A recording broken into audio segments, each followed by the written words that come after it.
उनको ओबीसी को ये समझ में नहीं आ रहा कि भाई इस हिंदू वर्ण व्यवस्था में तुम चौथे वर्ण में आते हो, चौथे पायदान पे। उनको इस बात का एहसास ही नहीं है कि ईडब्ल्यूएस को आरक्षण 4 दिन में मिल गया। 7 अगस्त 1990 को ओबीसी का रिजर्वेशन लागू करने की घोषणा आदरणीय वीपी सिंह जी ने की, लेकिन उसके बाद इतना आंदोलन, इतनी आगजनी हुई, उसको भी नेतृत्व सारा ओबीसी कर रहा था। जिनके लिए किया वही उसका नेतृत्व कर रहा था। उनको ये पता ही नहीं था कि ये सब ओबीसी रिजर्वेशन उनके लिए था। वो जाट गुजर यादव जो दिल्ली के आसपास जिनकी लैंड एक्वायर हुई है, ज़मीन एक्वायर हुई है, मुआवजा मिला है, जो मजबूत हो गए, वो अपने आप को अब ओबीसी में नहीं गिन रहे हैं। उन सारे सांसदों ने मिलकर इस बिल को, जो अन्याय पर आधारित है, विषमता पर आधारित है, जो स्वर्ण महिलाओं को जो पहले से ताकतवर हैं उनको और ज़्यादा ताकत देने की बात करता है, उस बिल को पास करने में इन लोगों ने मदद की है। ये बेहद शर्मनाक है। देश की महिलाओं के साथ खासतौर पे जो उपेक्षित महिलाएं हैं, जो SC ST OBC माइनॉरिटीज़ की जो महिलाएं हैं, जिनकी हकमारी हुई है, उनके साथ बहुत बड़ा धोखा हुआ है। और इस धोखे में SC ST OBC माइनॉरिटी के सांसद शामिल रहे। हम ऐसे सांसदों को कंडम करते हैं और आने वाले समय में पूरे देश के सभी SC ST OBC और माइनॉरिटी के सभी संगठन मिलके ऐसे सांसदों को आने वाले चुनावों में जवाब भी देंगे। ऐसे लोगों को आने वाले चुनाव में संसद में आने से रोकने की पूरी प्रयास किया जाएगा, क्योंकि जो सामाजिक न्याय के सिद्धांत के साथ नहीं है, जो सभी जाति धर्म की महिलाओं को बराबर हक देने के पक्ष में नहीं है, जो केवल स्वर्ण जाति की महिलाओं को ताकत देने के पक्ष में है, ऐसे लोगों को भी जवाब देने का समय आ गया है। और मैं समझता हूँ देश उसका जवाब जरूर देगा। लेकिन सर, इसमें जो विरोध नजर आ रहा है, वो कहा जा रहा है कि पिछड़ी महिलाओं को लेकर कोई स्थान नहीं है इसमें। नहीं, इसमें केवल पिछड़े नहीं, इसमें माइनॉरिटी की महिला के लिए भी कोई स्थान नहीं है। लेकिन SC ST महिलाओं का भी जिक्र नहीं हो रहा ना। SC ST का भी अलग कहाँ है? वो बाकी जो 131 ऑलरेडी रिजर्व, उसमें से देने की बात है, वो तो अन्याय है। ये तो मतलब बाकी 50% सारा तुम जनरल को दे दो। अगर जनरल में भी वो मुझे पता है किसको मिलेगा, अल्टीमेटली स्वर्ण महिलाएं ले जाएंगी सारा। तो ये तो धोखा पूरे देश के साथ हो रहा है भाई। लेकिन सर, आप लोग तो लड़ाई लड़ रहे हैं खास कर, लेकिन पिछले लोग तो नजर नहीं आ रहे ना सर इसको मुद्दा उठाते। देखिए, एक कहावत है कि जो कुल्हाड़ी के अंदर अगर लकड़ी का बैटा ना होता तो जंगल कटा ना होता।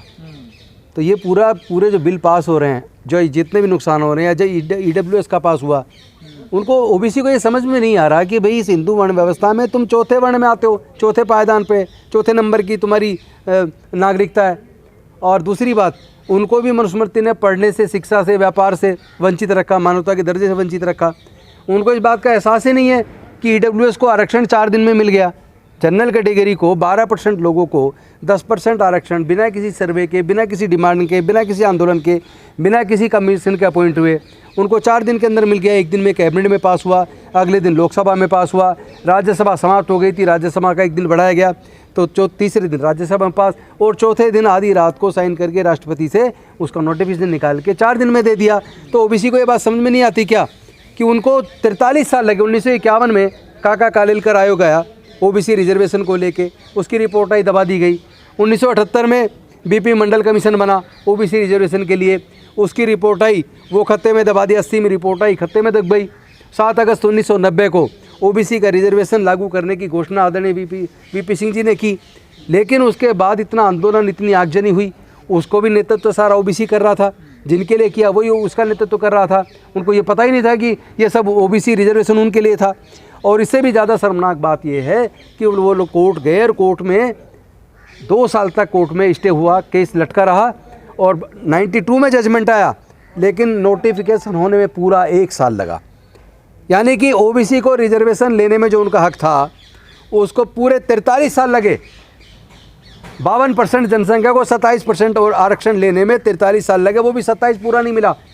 जैसे कुछ जगह 14%, किसी जगह 12%, कुछ जगह 17%। आज भी लड़ने भी अपने हक के लिए जिस मजबूती के साथ उन्हें आवाज़ बुलंद करनी चाहिए थी, वो अपनी पार्टी से बन गए और पार्टियों के साथ उन्होंने अपने ही खिलाफ वोट डाल दिया।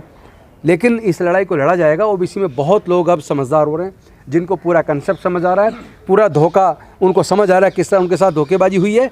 और पूरा SC ST OBC और माइनॉरिटी मिलके आने वाले 2024 में इस केंद्र को भी और उन सांसदों को भी जिन्होंने ये धोखा किया है, उनको सबको जवाब दिया जाएगा और आपके सामने रिजल्ट आएगा। मिशन जय भीम के माध्यम से हम पूरे देश के अंदर इस लड़ाई को आगे बढ़ा रहे हैं। इधर से संविधान बचाओ संघर्ष समिति और तमाम जितने बहुजन समाज के संगठन हैं, SC ST OBC माइनॉरिटी के, धीरे धीरे आपस में सब में कोऑर्डिनेशन बन रहा है और हम लोग इसको बहुत मजबूती से इस लड़ाई को लड़ने वाले हैं।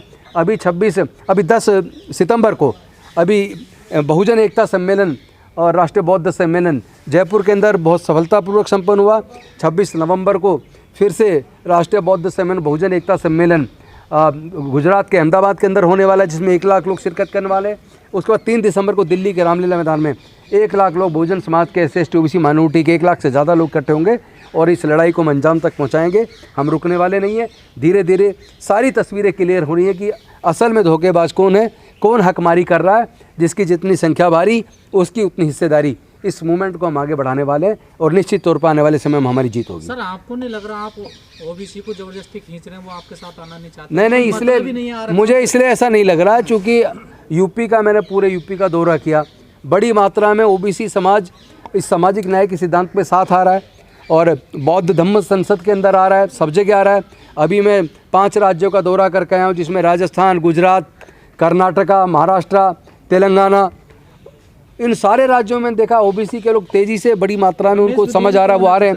नहीं, ये तो मैं पहले ही कह चुका, रिजर्वेशन एंड प्रमोशन का बिल जो फाड़ा गया था वो भी किसी SC से ही फड़वाया गया था।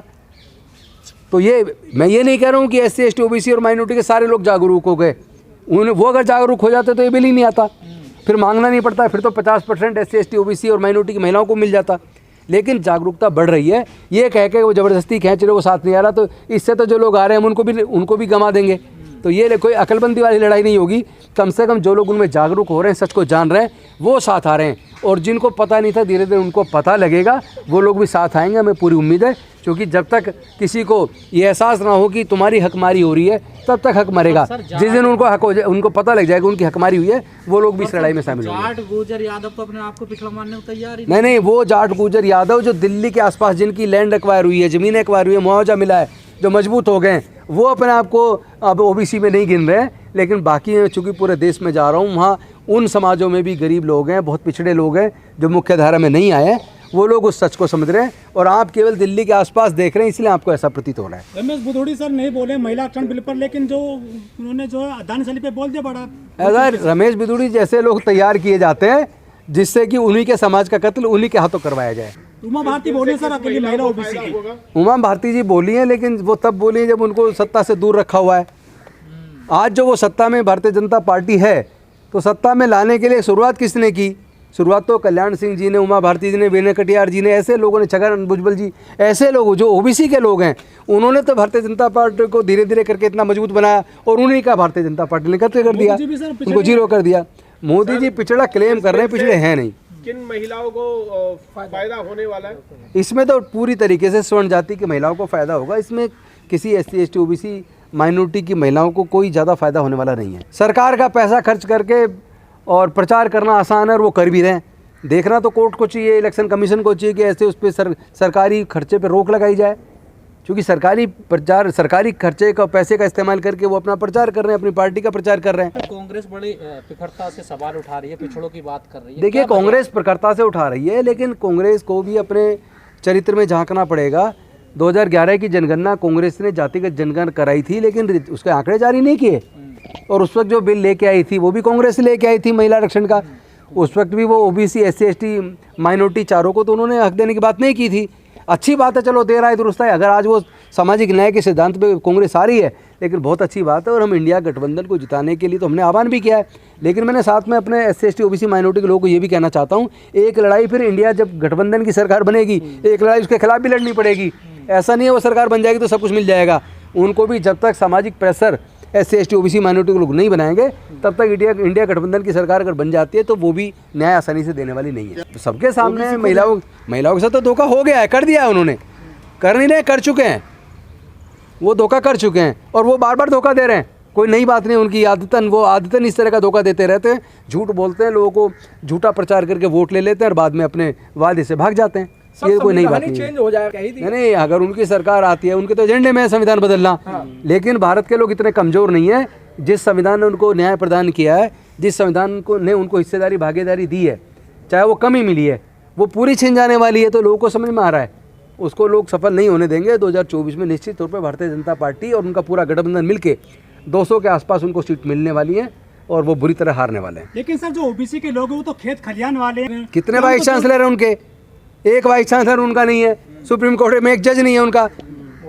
तो कौन सी ताकत है? OBC में जो पॉजिटिव काम कर रहे हैं, जो समझ रहे हैं इस षड्यंत्र को कि हकमारी हो रही है, वो लोग इस आंदोलन को लड़ भी रहे हैं, तो उनको सबको इग्नोर नहीं किया जा सकता। ओबीसी जो आप जो बता रहे हैं, लेकिन वो अपने समाज को समझा भी तो नहीं पा रहे हैं ना। नहीं समझा रहे हैं, प्रयास चल रहा है। मैं पूरे देश में जा रहा हूँ, मैं देख पा रहा हूँ, सर आप हो सकता नहीं देख पा रहे हो। आपने पढ़ा है संविधान, लेकिन ओबीसी में भी काफ़ी मात्रा में लोग अब सच को जान रहे हैं। काफ़ी मात्रा में लोग SC ST OBC माइनॉरिटी की रिजर्वेशन के अहमियत को समझ रहे हैं। काफ़ी मात्रा में वो लोग ये बात समझ रहे हैं कि उनका सुप्रीम कोर्ट हाई कोर्ट में प्रतिनिधित्व क्यों नहीं है, उनका सारे देश के विश्वविद्यालयों में वाइस चांसलर उनके क्यों नहीं है, प्रोफेसर्स उनके क्यों नहीं बन पाए।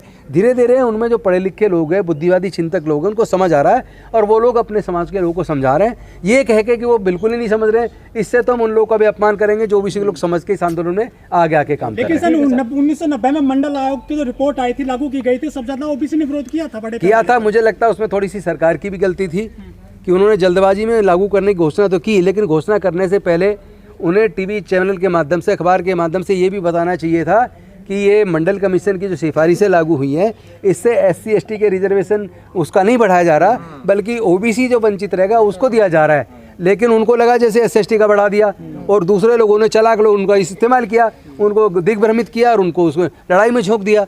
उन पे हावी हो रहे हैं जो कोई हावी नहीं, कुछ नहीं होने वाला। जो लोग जातिवादी मानसिकता के लोग हैं वो सिवाय हावी होने के कुछ और कर भी नहीं सकते।